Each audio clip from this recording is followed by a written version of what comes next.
अस्सलाम वालेकुम दोस्तों, उम्मीद करता हूँ कि आप सब ठीक ठाक होंगे और मज़े में होंगे। तो मेरा नाम है असद। तो आज की हमारी जो रिएक्शन की वीडियो है वो है जी इज़राइल इज़ द गाज़ी। तो लेटेस्ट न्यूज़ तो देखते हैं कि इसमें हमें क्या देखने को मिलने वाला है और ये भाई क्या कहने वाले हैं कि जो। तो लेट्स गो स्टार्ट। दोस्तों, इजराइल को हमास की पिलाई करते आज 10 दिन हो गए। सरदार खान की जुबान में कहूं तो उसने पूरी गाजा पट्टी का धुआं धुआं कर दिया है। वेस्ट बैंक से लेकर गाजा पट्टी तक हमास के दहशतगर्दों को घसीट घसीट कर रेला जा रहा है। ईरान से लेकर इजिप्ट तक लगभग सारे अरब देश हाय दैया करके अपनी छाती कूट रहे हैं। मगर 57 के 57 ये देश इतने फट्टू हैं कि किसी की हिम्मत नहीं पड़ रही कि वो फिलिस्तीनियों को अपने मुल्क में पनाह दे पाए। घर बैठे बैठे कमरे में ये लोग अपनी बाहें चढ़ा रहे हैं, शीशे के सामने खड़े होकर हवा में मुक्का मार रहे हैं, अपने देश में गली मोहल्लों में झंडा उठाकर फालतू की नारेबाजी कर रहे हैं। मगर किसी के पिछवाड़े में इतना भी दम नहीं है कि आगे आकर कोई फिलिस्तीनियों से ये कह दे कि तुम हमारे देश में आ जाओ, या कोई ये बोल दे कि हम इस लड़ाई में तुम्हारे साथ हैं। कोई नहीं बोल रहा। तो आखिर क्या वजह है कि एक छोटे से देश इजराइल से इन सारे अरब देशों की फटकर 74 हुई रहती है? क्या वजह है कि फिलिस्तीन के नाम पर इतनी छाती कूटने के बावजूद एक भी मुस्लिम देश फिलिस्तीनियों को पनाह देने को तैयार नहीं है? आज के इस प्रोग्राम में, आज के इस वीडियो में हम इसी मुद्दे पर डिटेल में बात करेंगे और अरब देशों की इस फट्टूपने की पोल खोलेंगे। आपको बताएंगे कि कैसे इस्लामिक ब्रदरहुड एक मजाक से ज्यादा और कुछ है ही नहीं, और यह भी समझाएंगे कि आखिर क्यों इजराइल का नाम सुनते ही सारे अरब नेता रात में ही डायपर पहनकर सो जाते हैं ताकि सपने में इजराइल आ जाए तो बिस्तर गीला न करें। ठीक है, ध्यान से इस वीडियो को देखिएगा, इंपॉर्टेंट टॉपिक है। और पसंद आए ये वीडियो तो और भी लोगों तक पहुंचाइएगा, चैनल सब्सक्राइब करिएगा। शुरू करते हैं। नमस्ते, स्वागत है दोस्तों। बात हो रही है हमास और इजराइल की लड़ाई की, और आज हम काला चिट्ठा खोलने वाले हैं मुसलमानों के नाम पर घड़ियाली आंसू बहाने वाले अरब देशों का। दोस्तों, इजराइल पर हमास के हमले को 2 हफ्ते होने को, उस एक हमले के बाद से इजराइल भिगो के हमास के आतंकियों को रेल रहा है। सैकड़ों इजरायली टैंक गाजा में कूच करने को तैयार खड़े हैं। 3 लाख से ज्यादा इजरायली फौजी गाजा में घुसकर हमास की कब्र खोदने को बेकरार बैठे। हर दिन इजराइल को मिलने वाली अमेरिकी मदद बढ़ती जा रही है। अमेरिका के विदेश मंत्री से लेकर रक्षा मंत्री तक इजराइल की यात्रा कर चुके हैं। खुद अमेरिकी राष्ट्रपति जो बाइडेन नेतन्याहू की चौखट पर माथा टेक चुके हैं। इंग्लैंड के प्रधानमंत्री और भारत के दामाद ऋषि सुनक भी इजराइल पहुंचकर बहुतों की छाती पर मूंग दल रहे हैं। इजराइल ने भी खुद को 3 मोर्चों पर लड़ाई के लिए तैयार कर लिया है। वो गाजा में हमास के अलावा लेबनान की तरफ से हिजबुल्लाह और जॉर्डन सीमा पर लड़ाई के लिए पूरी तरह से तैयार है। मगर इन सब के बीच एक अरब देश की, जी हां, एक अरब देश की हिम्मत नहीं पड़ रही कि वो इजराइल के खिलाफ खुलकर युद्ध करने जैसी कोई बात भी करते।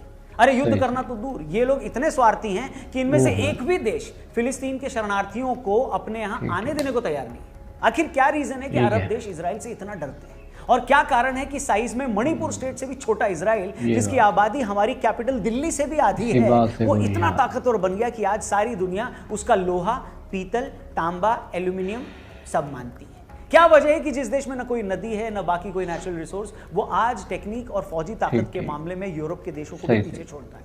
और क्या कारण है कि अरब देशों के पास पैसा तो बहुत है मगर अकल उन्हें आज तक नहीं आई है? इससे पहले कि मैं इन सारे बवालों पर अपना ओपिनियन दूं, मैं चाहता हूं आप भी अपना ओपिनियन देकर खूब सारा पैसा कमाएं।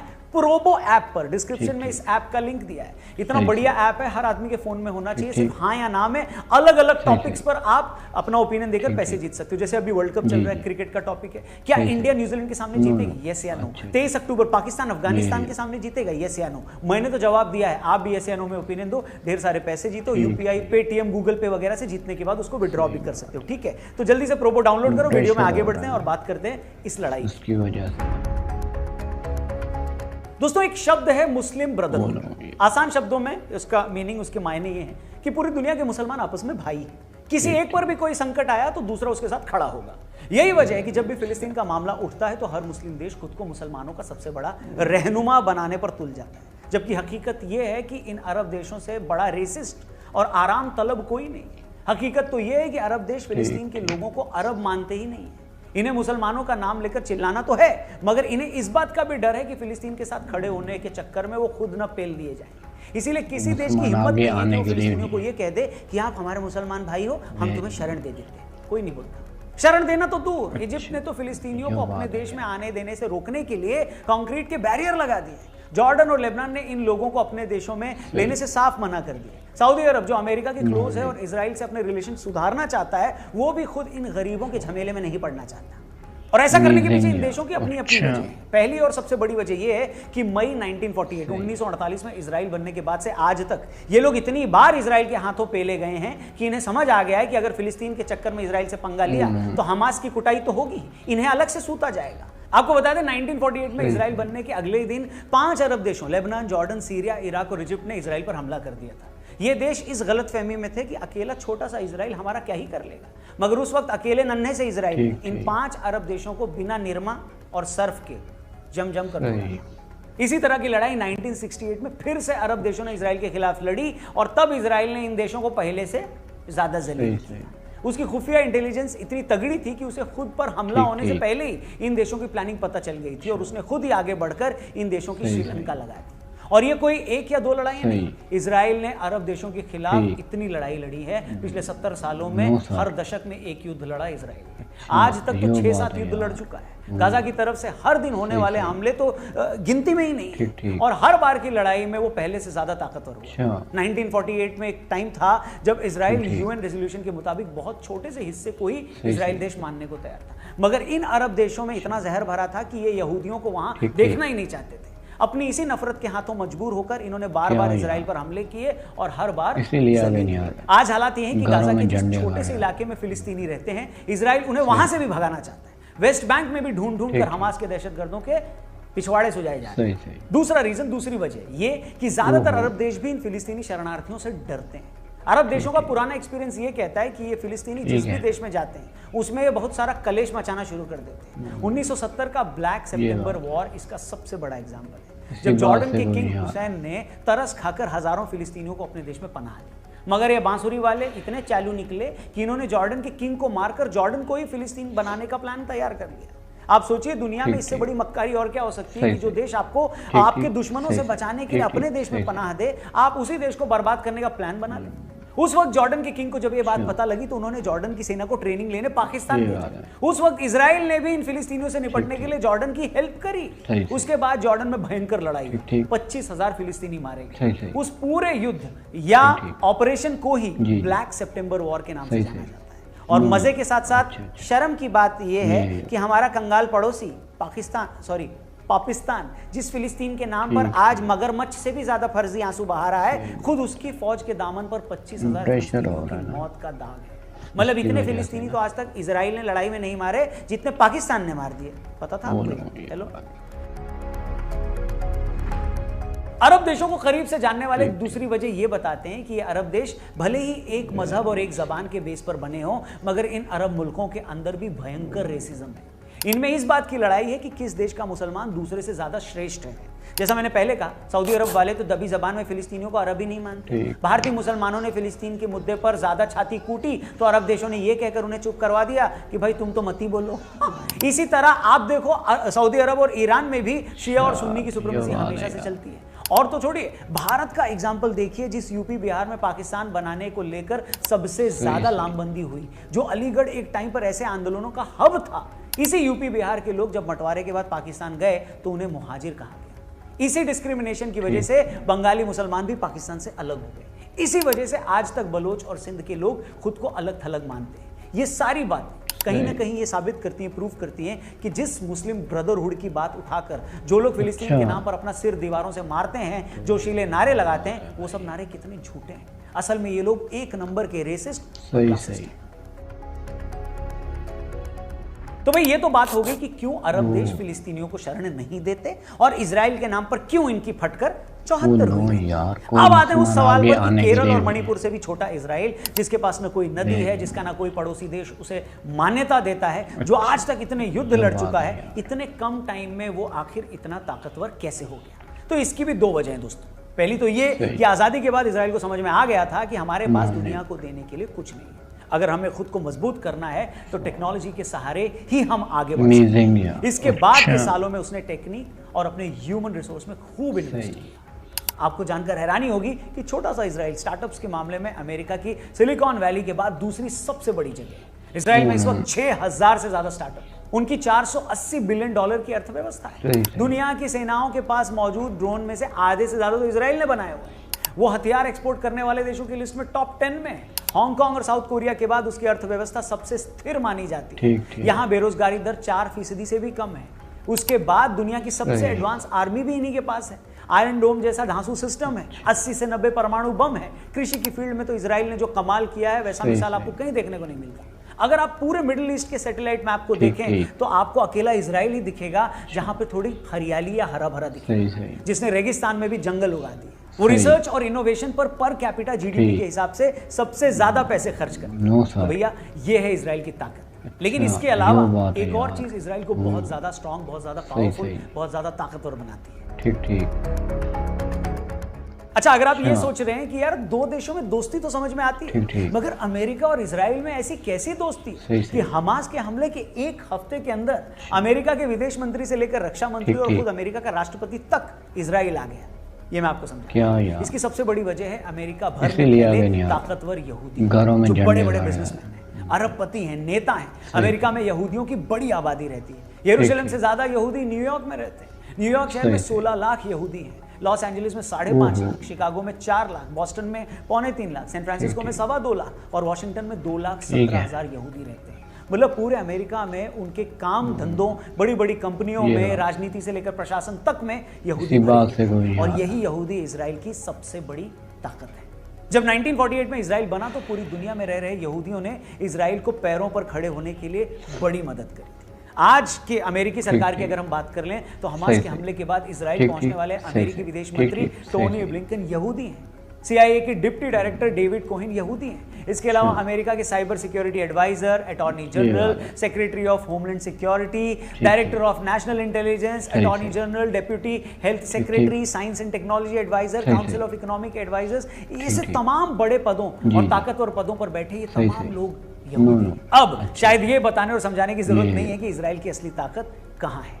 इजराइल की ताकत इजराइल में तो है ही, साथ ही जियोपॉलिटिकल लेवल पर असली ताकत अमेरिका और यूरोप में रह रहे ताकतवर यहूदियों में है, जो अरबपति हैं, बड़े बड़े नेता हैं, सरकारों में मंत्री हैं। जब भी इजराइल या यहूदियों की बात आती है तो पैसे और रसूख से हर तरह से ये इजराइल की मदद करते हैं। इजराइल के साथ अमेरिका जो बड़े भाई की तरह खड़ा दिखाई देता है तो उसके पीछे भी यही ताकतवर यहूदी लॉबी है। और वहीं इसके दूसरी तरफ है अय्याश और मुस्लिम ब्रदरहुड का झूठा ढिंढोरा पीटने वाले अरब देश। और वहीं इसके दूसरी तरफ है अय्याश और मुस्लिम ब्रदरहुड का झूठा ढिंढोरा पीटने वाले अरब देश, जो हमास के आतंकियों को भड़काकर मुसलमानों के सच्चे हमदर्द होने का दिखावा करते हैं, मगर वक्त आने पर वो न तो फिलिस्तीन का साथ देते हैं और न ही उनके पिछवाड़े में इतनी ताकत है कि वो इजराइल और अमेरिका को चुनौती दे सके। इन सब से होता यह है कि आखिर में मरता वो मासूम आदमी है जिसे ये पता ही नहीं है कि वो किसके षड्यंत्र का शिकार हो रहा है।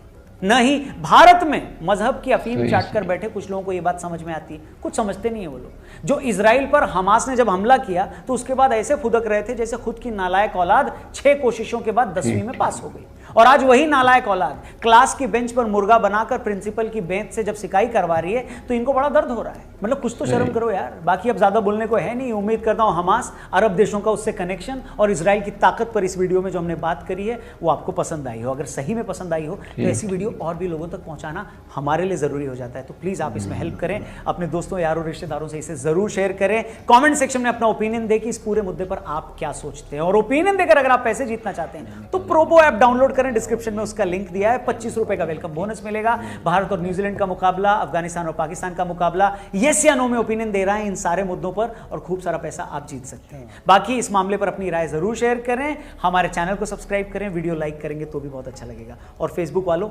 चैनल को जरूर लाइक करना। Thank you for watching. जल्दी मिलते हैं। जय हिंद, जय भारत। इस वीडियो पर रिएक्शन किया तो वीडियो में बताया गया कि भाई ये जो अरबी लोग हैं, ये मुस्लिम, ये आगे क्यों नहीं आ रहे, घरों के आगे झंडा, घर के गली में झंडा गाड़ के कहते हैं हम इनके साथ हैं, दिल में कहते हैं हम इनके साथ हैं, पर साथ खड़ा क्यों नहीं हो रहा है। इसीलिए वजह से तो ये जो इसराइल की हुकूमत है, ये अमेरिका के जो हैं वो सभी यहूदी हैं, तो इसलिए उनके साथ फ़लस्तीनी मुसलमानों के साथ अभी तक कोई इस तरह खड़ा नहीं हो सका। क्योंकि तो बात करते हैं कि भाई फ़लस्तीनी और ये जो इसराइल है ना, ये यहूदी मुल्क, इसके बारे में बात आई है। तो इसमें मैं आज आपको एक छोटी सी देना चाहता हूँ गाइस। तो कुछ फोटोज़ और इंटरनेट पर डिलीट किए जा रही हैं। हिटलर के बारे में आपने सुना होगा, जो हिटलर था तो उसने कहा था मैं मानता हूँ कि अल्लाह एक है। हिटलर ने कहा था तो मैं मानता हूँ कि अल्लाह के रसूल मोहम्मद सल्लल्लाहु अलैहि वसल्लम है, तो मैं उन्हें मानता हूँ। तो इसलिए तो कुछ ऐसी पिक्चरें हैं, कुछ ऐसा कोई एक्टिवेशन के साथ है कि जो इनके साथ हुआ था यहूदियों के साथ के उसने कहा कि 100% में से मैंने 90% उनको इतना किया था कि कुछ पिक्चरों के बारे में ना उनके बारे में था। तो ज़लीलात किया था, ख़त्म किया था। और उस दूसरी बात ये भी इसमें ये भाई ने बताया ना कि भाई यहूदी हैं, तो यहूदियों के बाद इनको कोई तोड़ने वाला जोड़ने वाला अभी तक नहीं जांच सका कि इनके बारे में मानने वाला या इस तरह के हिसाब से नहीं आ सका। मुसलमान घर बैठकर सिर्फ वीडियो पर लाइक करो जी, इतने लोगों तक शेयर कर दो, ये फलां कर दो, आप इस वीडियो को ज़्यादा से ज़्यादा शेयर करो जी, जल्दी करो जी, ये करो वो करो। घर में बैठकर ऐसे करने से क्या होगा? तो ज़्यादा से ज़्यादा शेयर करने से क्या होगा? कुछ नहीं होगा। तो इस तरह के वीडियो के साथ दूसरी बात इसमें बताई गई कि भाई फ़लाँ यहूदी है, तो इसमें फ़लस्तीन मुसलमान कम हैं, जो फ़लस्तीनी मुसलमान उन पर जुल्म कर रहे हैं यहूदी। तो इसी वजह से ये कोई एक्शन अभी तक 10 दिन से कोई नहीं ले सकता। तो बहुत ही धमाके और सारा कुछ उसमें हुआ जा रहा है। तो इसके बारे में तो बाकी इस भाई ने बताया कि भाई इस तरह के टॉपिक के तभी तो कोई नज़दीक नहीं जा सकता। तो अभी तक कोई सिलसिला चल नहीं रहा, तो बाकी पता चल जाएगा इंशाल्लाह कुछ ना कुछ। अल्लाह ताला उन पर रहम करे, मेरी तो ये दुआ है अल्लाह ताला उन पर रहम करे और फजल करे, क्योंकि अल्लाह अपना रहीम है, करीम है और वो करेगा, मुसलमानों के साथ है। हम भी दुआ करते हैं, दुआ से काम चलेगा। बाकी हम जो कर सकते हैं वो तो कि दुआ ही कर सकते हैं और कुछ नहीं कर सकते। तो बाकी अल्लाह ताला उन पर रहम करे और उन पर फजल करे।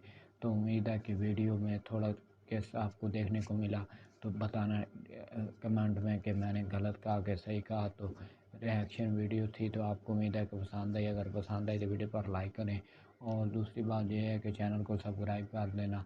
तीसरी बात मैं भी ये भी बताना चाहता हूँ कि भाई जो इसराइल फ़लस्तीनी मुसलमानों पर जुल्म कर रहा है उसके बारे में, तो यहूदी मुल्क है और यहूदी फ़लस्तीनी मुसलमानों पर जुल्म कर रहा है, क्योंकि यहूदियों पर हिटलर ने जब जुल्म किया था तो उसमें इनको जैसे कोई देने को थार नहीं थी। तो बहरहाल मुसलमानों ने यहूदियों को जगह दी इसे रहने के लिए, क्योंकि अब वो यहूदी मुसलमानों को खींच रहा है और जलील कर रहा है। तो इसमें हिटलर ने थोड़ी बात कही थी कि भाई मैंने 100 में से 90% जब मैंने इनको ख़त्म करने के सोचा था तो लोग मेरे ख़िलाफ़ थे। तो जब मैंने कहा चलो ठीक है, तो इसने 10% यहूदियों को छोड़ दिया था कि भाई ताकि कोई मुझे गलत ना कह सके। तो अब उसके बारे में उसने बताया, उसने लिखा हुआ था कि भाई आप बताओ कि अब क्या है, कि मैं गलत था कि सही, अब लोग उसे सही कह रहे हैं। तो ये वीडियो के रिएक्शन था। तो बाकी उम्मीद है कि आज की वीडियो आपको पसंद है। अगर पसंद है तो वीडियो पर लाइक करें, चैनल को सब्सक्राइब करें। तो मिलते हैं नेक्स्ट वीडियो के अंदर, तब के लिए बाय बाय गाइस।